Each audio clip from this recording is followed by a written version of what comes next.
Bismillahirrahmanirrahim. Assalamualaikum warahmatullahi wabarakatuh. Alhamdulillahi wa kafa, wassalatu wassalamu ala rasulihil mustafa wa ala alihi wa sahbihi wa man iqtafa, amma ba'd. Kita panjatkan puja dan puji syukur kehadirat Allah tabaraka wa ta'ala. Pada kesempatan malam yang berbahagia kali ini, kita masih kembali diberi kekuatan, kesehatan, hidayah serta taufik dari Allah Jalla wa'ala, sehingga kita bisa kembali menghadiri pengajian rutin tafsir kita ini di Masjid Agung Darussalam Purbalingga. Kita berharap semoga Allah Tabaraka wa Ta'ala berkenan untuk melimpahkan kepada kita semuanya ilmu yang bermanfaat, sehingga bisa kita amalkan sebagai bekal untuk mengharap kepada Allah Jalla wa'ala. Amin ya rabbal alamin. Salam dan salam semoga senantiasa tercurahkan kepada junjungan kita Nabi besar Muhammad sallallahu alaihi wasallam, kepada para sahabatnya, keluarganya dan umatnya yang setia mengikuti tuntunannya hingga akhir nanti. Para hadirin dan hadirat sekalian kami hormati, dan juga segenap pendengar radio Insani 102.2 FM di Purbalingga dan sekitarnya.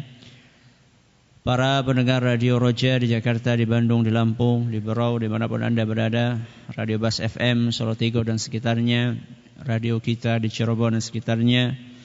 Radio Al-Hikmah di Banyuwangi dan sekitarnya, juga para pemirsa Yufi TV yang semoga senantiasa dirahmati oleh Allah Tabaraka wa Ta'ala.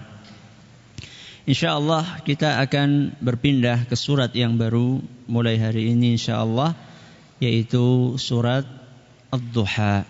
Surat Ad-Duha. Seperti biasanya kita akan membaca surat yang mulia ini untuk mengulangi hafalan kita dan juga mungkin memperbaiki beberapa bacaan yang barangkali belum pas. A'udzu billahi minasy syaithanir rajim.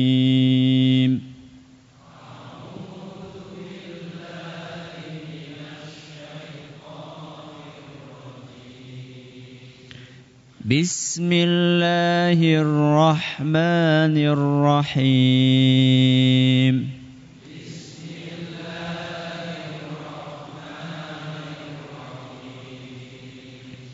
والضحى والليل إذا سجى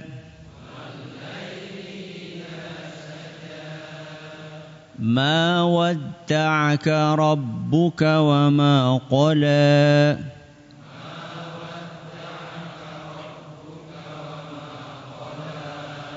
وَلَلْآخِرَةُ خَيْرٌ لَكَ مِنَ الْأُولَى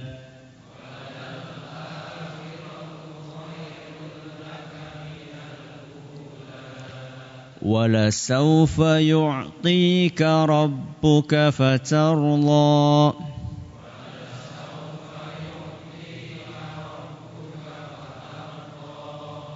أَلَمْ يَجِدْكَ يَتِيمًا فَآوَى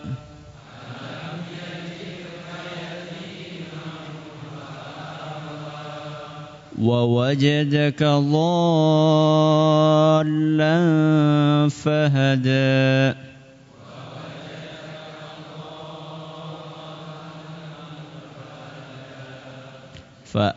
وَوَجَدَكَ عَائِلًا فَأَغْنَى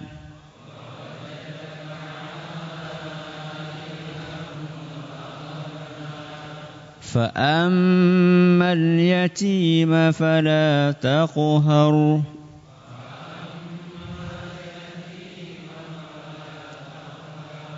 وَأَمَّا السَّائِلَ فَلَا تَنْهَرْ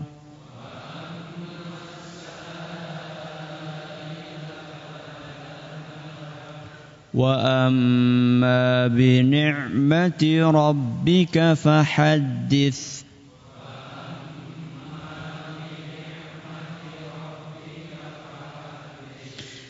Jamaah sekalian kami hormati dan juga segenap pendengar juga pemirsa yang semoga senantiasa dirahmati oleh Allah Subhanahu wa taala.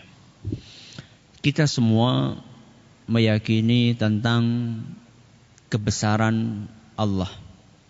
Iya enggak? Ada yang enggak meyakini? Semua insyaallah meyakini kebesaran Allah.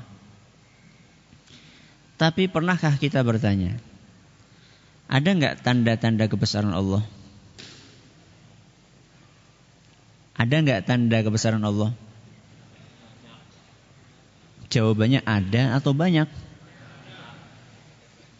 Banyak atau banyak sekali? Kok berubah-berubah? Jawabannya banyak sekali. Ya. Apa saja tanda-tanda kebesaran Allah? Dari mana kita bisa mengetahui kebesaran Allah sedangkan kita belum pernah melihat Allah? Dari mana coba kita tahu? Kita nggak pernah melihat Allah kan? Bagaimana kita bisa mengetahui kebesaran Allah? Dari makhluk-makhluk ciptaannya. Jadi kita bisa kagum-kagum melihat komputer, seharusnya kita lebih kagum melihat yang bikin komputer. Pinter mana komputer sama yang bikin komputer? Yang bikin. Ya. Jadi alam semesta ini menggambarkan kepada kita betapa besarnya Allah. Dan tanda-tanda kebesaran Allah ada yang ada dalam diri kita sendiri dan ada yang di luar tubuh kita. Di dalam tubuh kita apa tanda kebesaran Allah? Ada? Banyak sekali. Apa coba? Banyaknya kayak apa? Jantung. Emang jantung itu ajaib? Hah? Ajaib enggak? Ajaib pol. Apa ajaibnya? Enggak pernah berhenti bekerja. Enggak pernah berhenti bekerja. Sejak kapan? Sejak lahir. Sejak ada di dalam perut ibu. Sudah berdetak itu jantung. Sampai kita meninggal dunia. Yang punya mesin sanyo, mesin air, pompa air, enggak mesin sanyo. Shimizu juga boleh. Cuman kayak Aqua ya. Aqua tapi jualannya bukan Aqua ya. Yang punya mesin sanyo di rumah, angkat tangan. Sudah berapa tahun? 10 tahun. Kira-kira kalau dipakai sampai 60 tahun kuat enggak? Enggak kuat. Padahal nyalakannya kapan? Sesekali saja kan? Coba jenengan nyalakan 24 jam selama 1 bulan. Bledos. Ya. Itu sedikit kita bicara tentang isi tubuh kita. Jantung. Belum yang lain-lainnya. Ya. Sidik jari kita. Katanya itu sidik jari itu enggak ada yang sama. Bisa jenengan bayangkan. Orang satu dunia enggak ada yang sama sidik jarinya itu bikinnya gimana gitu loh. Kita saja suruh bikin gambar 100 yang enggak sama, itu bingung kita. Ya, ini sidik jari manusia satu dunia konon enggak ada yang sama. Ini yang ada dalam tubuh kita, yang di luar tubuh kita lebih banyak lagi. Jadi tanda-tanda kekuasaan Allah ada yang ada dalam diri kita. Makanya Allah berfirman, wa fi anfusikum afala tubsirun. Apa yang ada di dalam diri kalian, afala tubsirun, kenapa tidak kalian perhatikan? Ya. Tanda-tanda kekuasaan Allah ada yang berada di dalam diri kita, ada yang ada di luar diri kita. Tanda kekuasaan Allah ada yang di bumi, ada yang di langit. Di bumi, contohnya pohon, batu apa? Selesai zaman itu. Seperti bisnis apa dulu? Gelombang cinta. Itu bisnis musiman itu kayaknya. Ya. Kayaknya menyesal sekali dulu yang pernah beli gelombang cinta. Harganya berapa? Malah katanya ada yang puluhan juta katanya belinya. Siki kok ngapa? Bahkan saya nggak habis pikir, intermezzo ya. Yang akiknya pas lagi booming itu ditawar 1M nggak dikasih. Kira-kira sekarang dibeli berapa itu? Subhanallah ya. Makanya aja gampang melu-melu. Ya, seneng-seneng enggak apa-apa, tapi enggak usah berlebihan. Makanya dulu kan saya pernah katakan, jangan berlebihan. Ya, enggak apa-apa, mau pakai enggak apa-apa, tapi jangan berlebihan. Jadi, yang di luar tubuh kita di bumi banyak, ada batu, ada gunung, ada sungai, kemudian ada pepohonan, ada bunga-bungaan, ada buah-buahan. Dan Allah Subhanahu wa taala ketika bercerita tentang buah-buahan, yusqa mimma'in wahid. Allah menceritakan bagaimana buah-buahan itu rasanya bisa beda-beda padahal air siramannya satu. Apa itu? Air hujan. Airnya sama, ini keluarnya mangga, ini keluarnya anggur, ini keluarnya apel, ini keluarnya rambutan. Rambutan pun macam-macam. Ada rambutan yang hijau tapi udah manis, rambutan apa itu? Rafi'ah. Kok kayak nama cewek? Ya. Ada yang merah, ada yang hijau tapi manis, ada yang merah tapi kecut. Padahal airnya sama. Itu yang baru yang ada di bumi. Belum kalau kita ngelihat ke langit. Apa tanda kekuasaan Allah? Ada bintang, ada bulan, ada matahari, ada langit, ada galaksi dan seterusnya. Dan di antara tanda-tanda tersebut adalah apa yang sering kita dengar, yaitu adanya siang dan malam. Secara khusus Allah Subhanahu wa taala menjelaskan kepada kita tentang tanda yang satu ini, yaitu siang dan malam. Manakala Allah berfirman dalam surat Fussilat ayat 37. Surat Fussilat ayat 37, Allah Subhanahu wa taala berfirman, "Wa min ayatihi", dan di antara tanda-tanda kebesaran Allah, al-lailu wan nahar. Apa al-lailu wan nahar? Kebalik. Al-lailu wan nahar, malam dan siang. Kemudian Allah katakan wasyamsu wal qamar, dan juga matahari dan bulan.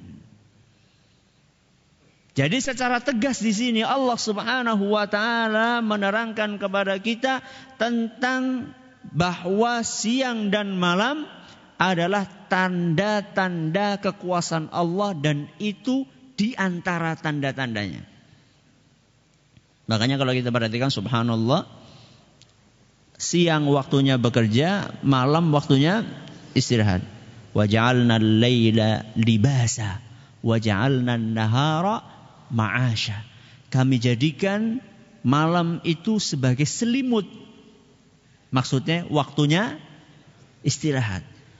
Wa ja'alna an-nahara ma'asha, dan kami jadikan siang sebagai tempat untuk mencari mata pencaharian, mencari penghidupan. Dan subhanallah, ketika kita menyalahi kodrat ini, nun sewu ya, yang kerjanya malam. Ya, ketika kita menyalahi kodrat ini, tetap rasanya di tubuh beda.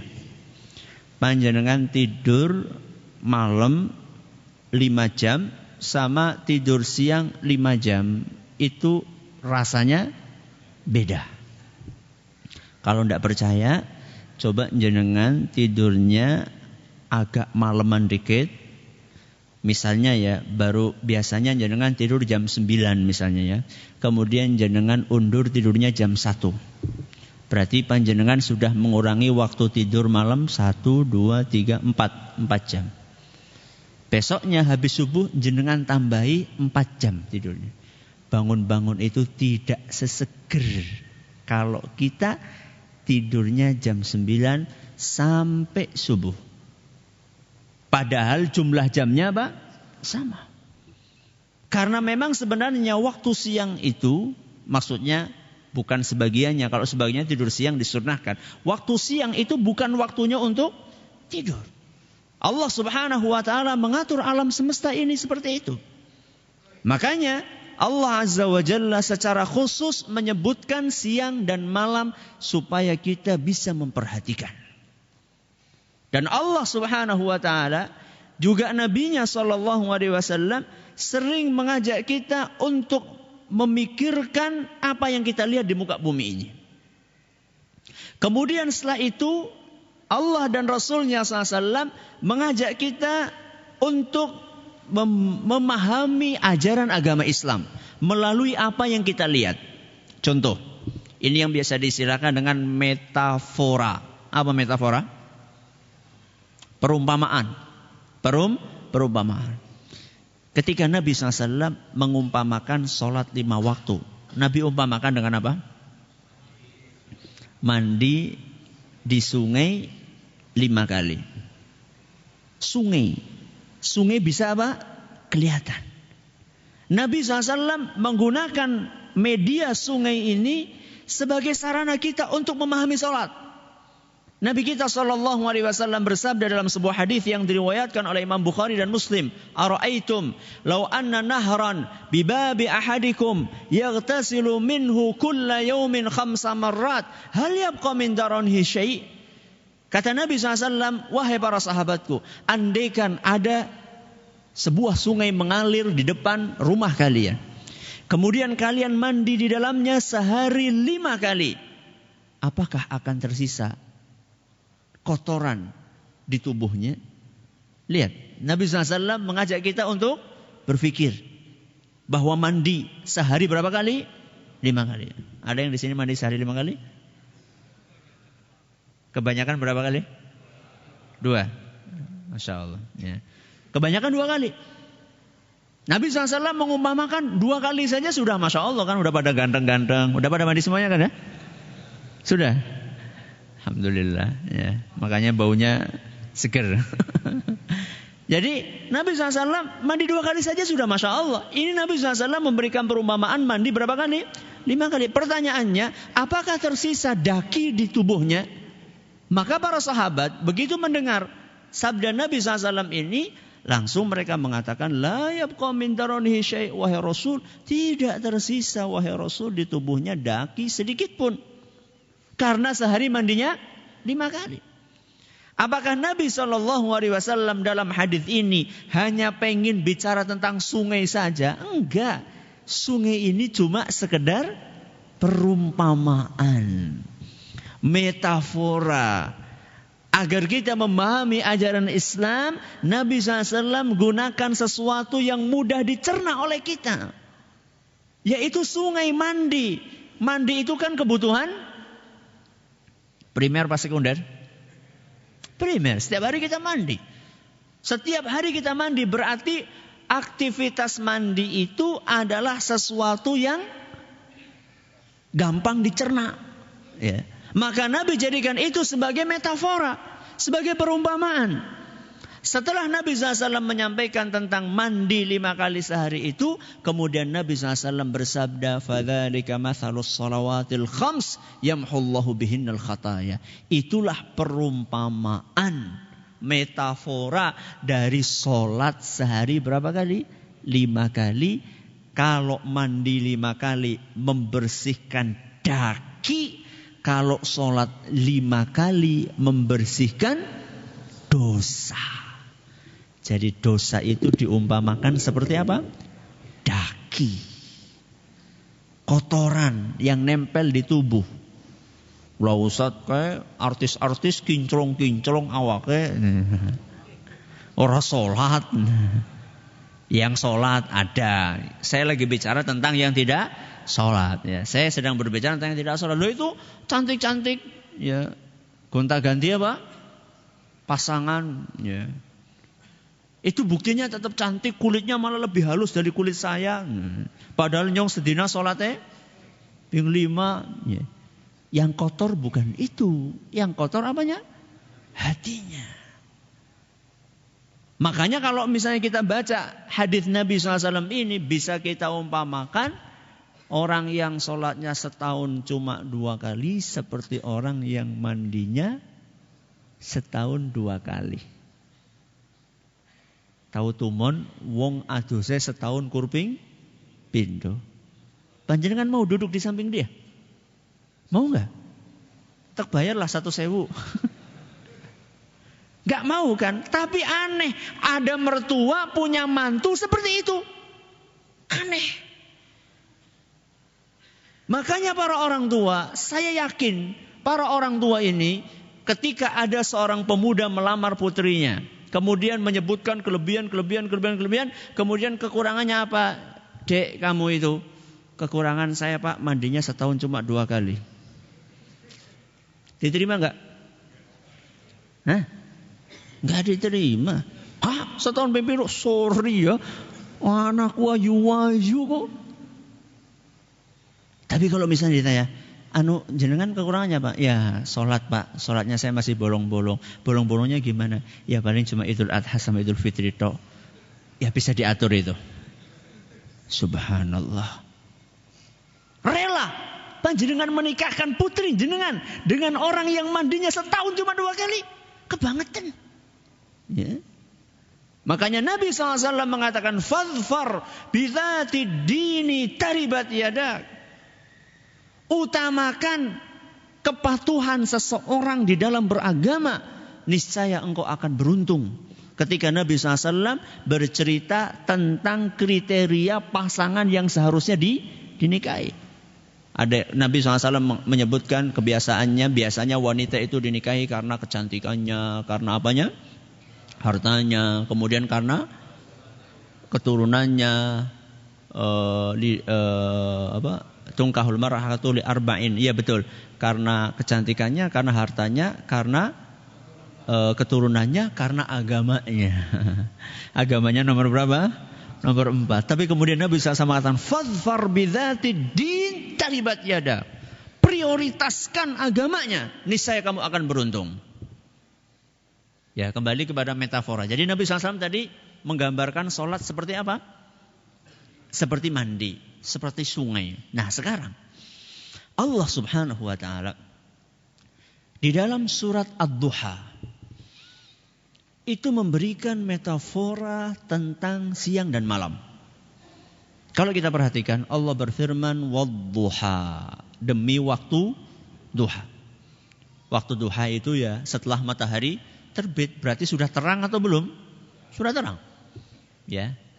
Kemudian setelah itu Allah katakan wal-laili idza saja. Demi malam, ya, wal-laili demi malam. Jadi Allah mengawali surat ini dengan 2 sumpah. Yang pertama sumpah dengan waktu siang, waktu duha, yang kedua sumpah dengan waktu malam. Apa yang ingin Allah jelaskan dalam surat ini? Para ulama kita menjelaskan bahwa Allah dalam surat ini ingin menjelaskan nikmat-nikmat yang Allah limpahkan kepada Nabi-Nya Muhammad sallallahu alaihi wasallam. Wadduha wal-laili idza saja ma wadda'aka rabbuka wa ma qala walal akhiratu khairul laka minal ula wala sawfa yu'tika rabbuka fatarda. Allah akan memberikan kepadamu wahai Muhammad suatu nikmat sampai engkau ridha. Kemudian setelah itu Allah menyebutkan nikmat-nikmat yang lainnya. Alam yajidka yatiman fa'awa wa wajadaka dhallan fahada. Kami berikan kepadamu wahai Muhammad hidayah setelah sebelumnya engkau tidak mengetahui hidayah tersebut. Ibnu Qayyim menyebutkan bahwa dari kumpulan ayat-ayat ini seakan-akan Allah sedang menggambarkan kepada kita bahwa hidayah sama dengan cahaya di siang hari. Sedangkan kesesatan sama dengan gelapnya malam hari. Jadi Allah Subhanahu wa taala mengajak kita untuk berpikir siang malam. Kita setiap hari melihat siang, setiap hari melihat malam. Apakah kita pernah berpikir bahwa Islam yang kita anut ini adalah merupakan cahaya? Dan ini adalah merupakan kenikmatan terbesar yang kita miliki. Aneh sebagian orang ketika mengeluh, saya miskin, saya dari dulu pakai sepeda ondel, saya dari dulu sendalnya nggak pernah sandal kulit, selalu sandal jepit. Aneh. Ya. Kenapa? Loh jenengan kan bisa sholat. Iya alhamdulillah kawin mien sholat. Itu nikmat. Bahkan itu nikmat terbesar yang dimiliki oleh seorang hamba. Dan itulah cahaya yang akan menyinari seseorang. Makanya Allah Subhanahu wa taala secara tegas di dalam Al-Quran, surat Az-Zumar ayat 22. Dalam surat Az-Zumar ayat 22, Allah Subhanahu wa ta'ala secara tegas menyebutkan bahwa ajaran Islam adalah cahaya. Afaman syarahallahu sadrahu lil Islam. Dan orang-orang yang kami buka hatinya untuk menerima Islam, fahuwa ala nurin min rabbih, sungguh dia telah mendapatkan cahaya dari Allah Subhanahu wa taala. Berarti cahaya itu terang ya, terang. Mestinya wong Islam gue mukanya terang-terang gitu ya. Kalau yang ternyata ditakdirkan oleh Allah kulitnya sawo, ya aja bosok lah. Kematangan. Bosok kan manjan kepriwe. Sawo kematangan Ustaz. Gimana Ustaz? Kita ini orang Islam tapi kulitnya sawo kematangan. Apakah kita dapat cahaya? Cahaya ini enggak mesti orangnya kulitnya putih. Cahaya itu ada di mana? Di hati. Maksudnya cahaya di hati gimana Ustaz? Apa maksudnya? Jangan pernah apa namanya itu di rumah sakit? Ronsen. Terus apa keton ana lampune gitu ya. Apa maksudnya? Cahaya dia itu maksudnya apa? Tenang, tentrem, ayem. Ya. Damai. Itulah tenang. Itulah cahaya. Dan yang namanya ketentraman, kedamaian hati itu gak bisa dibeli dengan apapun juga. Banyak orang kalau misalnya ketenangan itu dijual di supermarket, saya yakin ramai supermarket, laris. Mereka rela untuk membayar dengan uang yang banyak untuk mencari ketenangan. Apakah panjenengan pikir orang-orang yang memiliki harta melimpah mesti hatinya tenang? Ya mungkin ada, tapi juga banyak yang tidak tenang. Sabundina mikir bukana maling. Sekedar ada kucing klotak, maling. Orang bisa turu. Ya. Coba orang miskin. Takut gak? Apa sih harus dicolong? Orang sini dicolong. Bukan berarti jenengan itu harus jadi orang miskin. Enggak. Cuman saya di sini ingin mengatakan bahwasanya barometer ketenangan itu bukan diukur dari harta seseorang. Tapi sejauh mana keimanan dia kepada Allah Subhanahu wa ta'ala. Jadi cahaya yang Allah berikan ke hatinya orang-orang yang beragama Islam, orang-orang yang beriman adalah cahaya yang Allah berikan di hatinya sehingga dia mendapatkan ketenangan, kedamaian, ketentraman di dalam jiwanya. Apakah dia kena musibah? Semuanya kena musibah. Akan tetapi beda antara orang yang beriman ketika mendapatkan musibah dengan orang yang tidak beriman ketika mendapatkan musibah. Lihat saja bedanya. Orang yang gak pernah sholat, orang yang gak pernah beribadah, begitu dapat musibah, lihat saja. Bedakan dengan orang yang sholat, orang yang beriman, orang yang beribadah kepada Allah, rajin ngaji, dapat musibah, sedih. Akan tetapi cepat-cepat dia mengatakan, inna lillahi wa inna ilaihi rajiun. Kalau orang yang tidak beriman, begitu dengar dapat musibah, apa? Mati aku. Yo pengen mati temenan ya. Kalau orang yang beriman enggak, pertama kali keluarnya inna lillahi wa inna ilaihi raji'un. Kemudian setelah itu mungkin baru di lisannya. Setelah itu dia pikirkan inna lillahi. Kita ini miliknya Allah. Wa inna ilaihi raji'un. Dan kita semuanya akan kembali kepada Allah. HP yang kita miliki gagal meng-WC. Bukan innalillahnya bukan di WC ya. Keluar dulu. Innalillahi wa raji'un. Ini miliknya Allah sudah. Kalau orang yang tidak beriman, tangannya melebunjanku. Kulit juga. Ya, salah ngambil nanti. Ini orang yang beriman. Orang yang beriman akan mendapatkan cahaya. Tapi orang yang tidak beriman akan mendapatkan kegelapan. Allah Subhanahu wa taala dalam ayat lain surat Al-An'am ayat 122 Allah berfirman. Allah menyebutkan dua jenis manusia.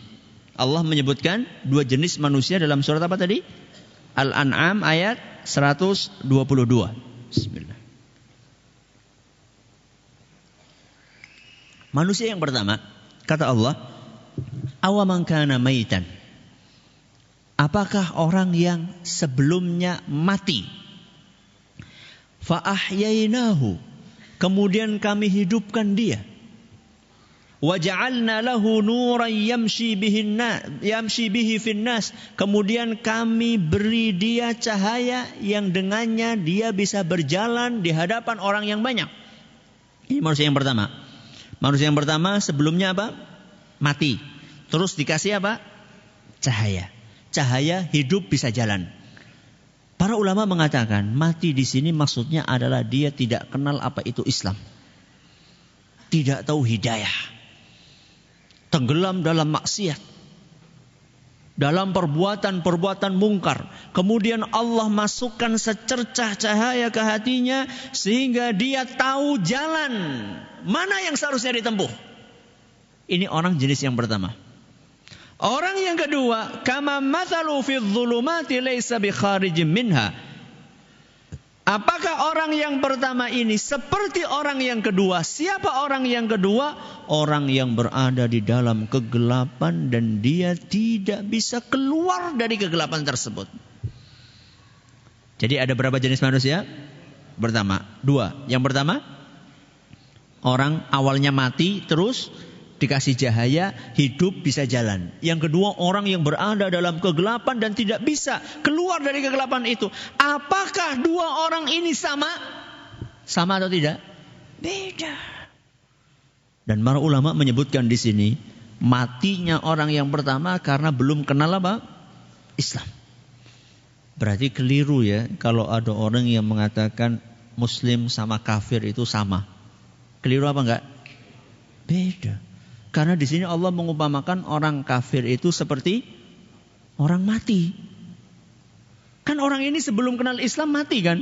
Awaman kana maitan. Apakah orang yang mati kemudian kami kasih cahaya? Berarti orang-orang yang mengatakan seluruh agama sama, menyamakan antara Muslim dengan orang kafir, itu seperti menyamakan antara orang hidup dengan orang mati. Sama nggak orang hidup sama orang mati? Beda. Ya. Jadi di sini Allah Subhanahu wa taala menjelaskan bahwa orang-orang yang jauh dari keimanan, jauh dari agama, tenggelam dalam perbuatan maksiat, dia ini seperti orang yang berada di dalam kegelapan dan dia tidak bisa keluar darinya. Makanya coba perhatikan. Orang-orang yang di dalam hatinya selalu jauh dari Allah Subhanahu wa taala, lihat bagaimana dia meniti jalan yang ada di dunia ini. Gak tahu mana halal, mana haram. Sing penting wareg. Istilahnya orang nganti kadal ya diuntal. Sampai kadal pun dimakan. Ini orang yang jauh dari agama, gelap, gak tahu mana yang benar, mana yang salah. Ketika dikatakan haram, mas lah. Rasa ngomong haram. Golet sing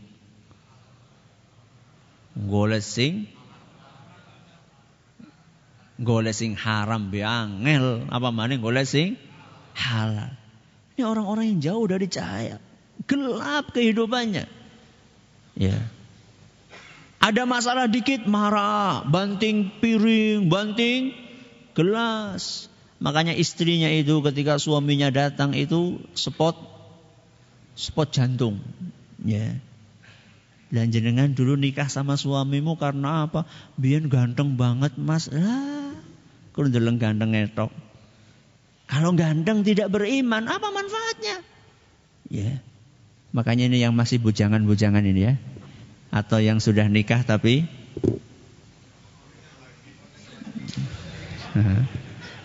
ibu-ibu marah nanti. Ibu marah bu. Ya, yang belum bujangan-bujangan, yang belum nikah-nikah ini, pilih betul orang-orang yang beriman.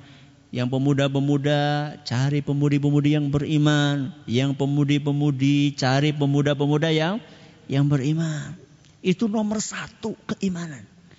Karena itu akan mendatangkan cahaya. Sebaliknya orang yang tidak beriman, itu lebih banyak gelap matanya. Makanya nun sewu, ya, bagi yang mau nikah ini, yang ibu-ibu terutama, yang mbak-mbak terutama, lihat agamanya, lihat akhlaknya. Makanya Nabi SAW mengatakan, in ja'akum man tardawna dinahu wa khuluquhu fazawwijuhu. Wahai para orang tua, kalau ada seorang pemuda datang melamar putri jenengan, dan pemuda itu kalian lihat agamanya dan akhlaknya baik. Agamanya dan apanya? Akhlaknya. Fazawwijuhu, nikahkan putrimu dengan pemuda tersebut. Seneng ge pemuda-pemuda ge. Syaratnya apa? Agama dan akhlak. Loh Ustaz, jeneng kudu agama dan akhlak. Karena ada orang rajin ke masjid. Agamanya bagus, ke masjid. Tapi akhlaknya jelek. Keluar masjid gawa sandale tanggane. Berarti kan akhlaknya jelek. Ya. Atau ada orang rajin puasa Senin Kemis, tapi akhlaknya jelek. Kadang-kadang ngomongnya kasar. Ya, ada enggak? Ada. Sudah haji, agamanya bagus, tapi akhlaknya jelek. Apa? Pelit. Ada enggak? Ada. Makanya di sini Nabi menyebutkan apa? 2, agama dan akhlaknya. Jadi akhlak itu bukan sekedar disebutkan untuk pepek-pepek saja, enggak. Nabi ada misi di balik itu. Tapi akhlak saja enggak cukup. Kalau agamanya enggak bagus. Kenapa Bu tertarik? Oh, itu orangnya sopan banget. Datang munduk-munduk, assalamualaikum, non sewu. Bahasa kromonya inggil. Enggak apa-apa, bagus itu. Ya. Kemudian bawa oleh-oleh banyak, ngomongnya lembut gitu. Salat mboten? Mboten. Lah. 2 harus ini. Dinahu wa khuluquhu. Agamanya dan akhlaknya. Fazawwijuhu, nikahkan putri kalian dengan pemuda tersebut. Kalau enggak, takun fitnatun wa fasadun arid, kata Nabi SAW. Kalau enggak kalian lakukan, atau kalian masih nunggu-nunggu sing teka kudu nganggo sing mobile Mercy, ya. Harus yang mobilnya Lamborghini, ya. Nek sing teka isi mobil-mobil enggak level. Ya.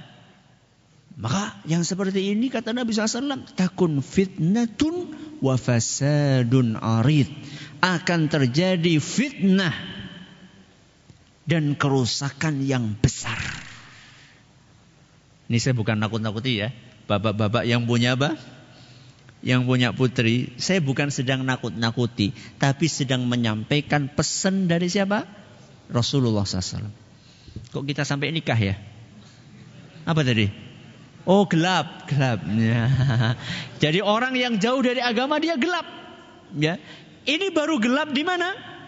Di dunia, belum di akhirat. Di akhirat lebih mengerikan lagi. Di akhirat lebih mengerikan lagi. Nabi kita sallallahu alaihi wasallam ketika menceritakan para manusia sebelum mereka itu meniti jembatan. Jadi mereka kan setelah ditimbang, setelah dihisab, mereka akan berjalan menuju ke jembatan. Saat itu suasana gelap gulita. Rasulullah SAW menyebutkan hum fi dzulmati dunal jisr. Para manusia saat itu berada dalam kegelapan, gelap gulita sebelum mereka masuk ke jembatan. Hadis riwayat Muslim. Terus setelah itu mulai dibagi cahaya. Yang dibagi cahaya adalah orang-orang yang beriman. Allah tegaskan dalam Al-Quran surat Al-Hadid ayat 12 sampai 13. Surat apa? Al-Hadid ayat 12 sampai 13. Allah berfirman, "Yauma taral mu'minina wal mu'minat yas'a nuruhum baina aydihim wa bi aymanihim." Engkau akan lihat nanti pada hari kiamat orang-orang yang beriman dari kalangan laki-laki maupun perempuan, yas'a nuruhum, cahaya mereka akan terus mengiringi mereka di depan dan di samping kanannya. Ini orang-orang yang beriman. Di dunianya tenang dapat cahaya, di akhiratnya cahaya beneran. Ketika ada dalam kegelapan, tahu-tahu muncul cahaya di depan dan di samping kanannya. Busyrakumul yawma jannatun tajri min tahtihal anharu khalidina fiha. Akan dikatakan kepada mereka, ada kabar gembira buat kalian. Setelah ini kalian akan masuk surga.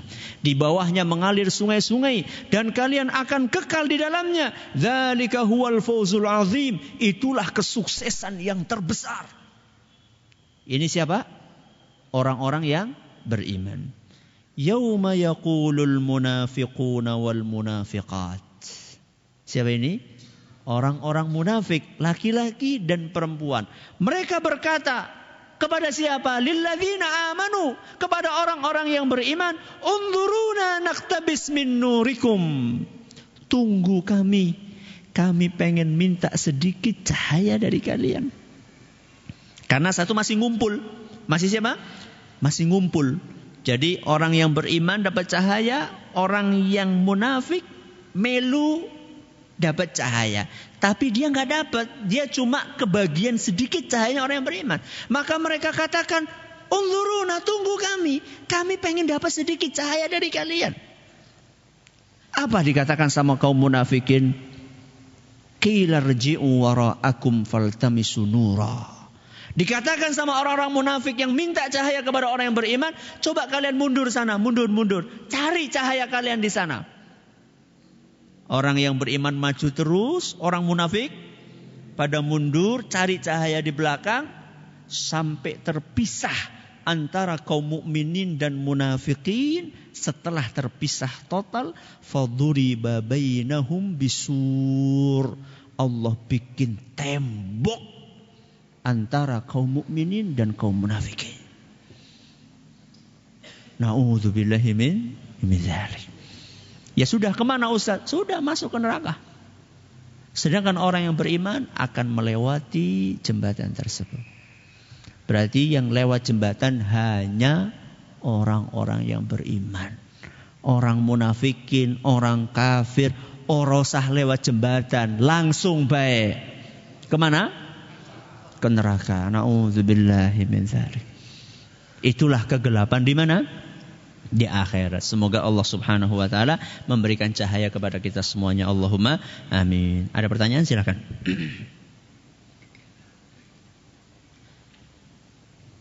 Pertanyaan yang bagus. Di padang mahsyar itu matahari akan didekatkan. Apakah pada hari itu ada matahari? Jawabannya iya. Ya. Katanya mataharinya sudah hancur. Bikin lagi kan tidak apa-apa. Karena Allah Subhanahu wa taala, Nabi SAW mengatakan tudna syamsu. Matahari didekatkan, berarti kan ada matahari. Dan sangat mudah bagi Allah untuk bikin lagi. Ya. Bahkan bumi akan dibikin baru. Yauma tubaddalul ardu ghairal ardi. Bumi tempat kita berkumpul itu berbeda nanti dengan bumi yang kita tinggali sekarang. Bumi saja bisa diganti, apalagi matahari.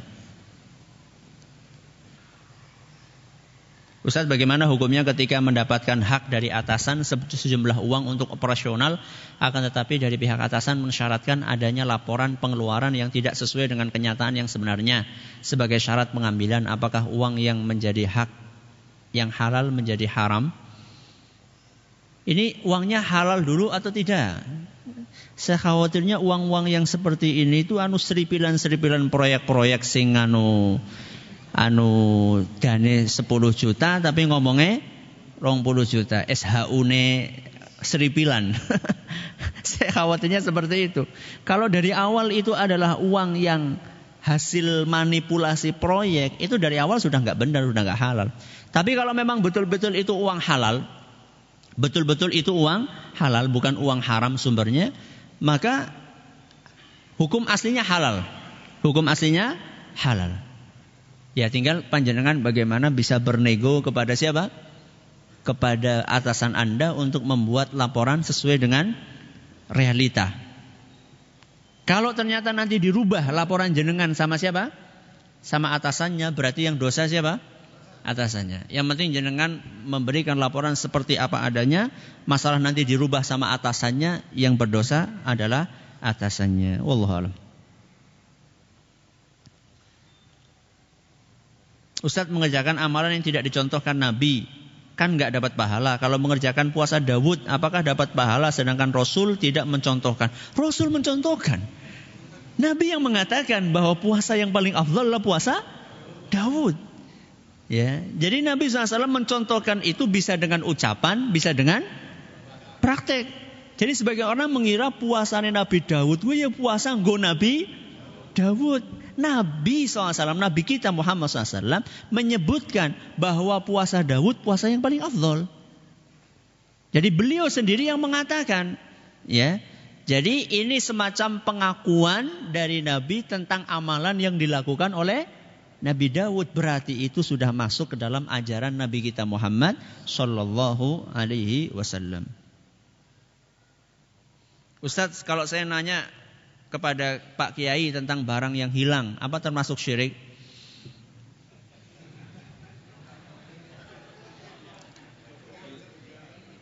Kiai beneran ini.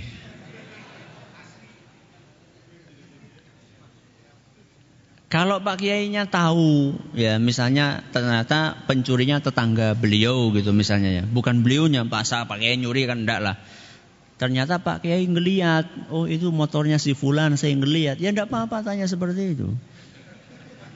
Tapi kalau Pak Kiainya enggak tahu misalnya, enggak tahu siapa pencurinya, ya itu termasuk hal gaib ya. Hal gaib yang sifatnya nisbi.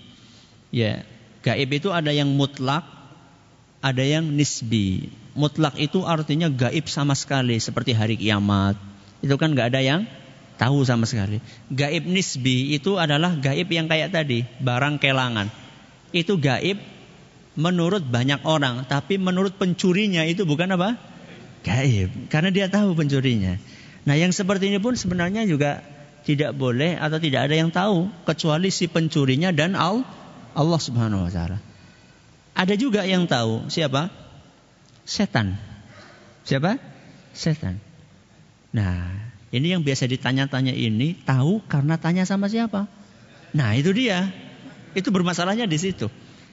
Bermasalahnya di situ karena tanya sama makhluk halus, dan makhluk halus itu kalau ditanya pasti ada kompensasinya. Apa Ustaz? Apa yang mereka minta? Dan biasanya mereka minta sesajen. Biasanya mereka minta sesajen. Oh, aku njaluk rokok lobot, taruh di mana, menyan. Nah, itu yang jadi masalah di situ. Maka ya nggak usah lah, tanya Pak Polisi aja lah. Ya, tanya polisi aja. Polisi kan nggak tahu gaib, iya dia kan punya alat. Ya, alat di sini maksudnya adalah penyidik, penyelidik. Ya, itu lebih aman insya Allah.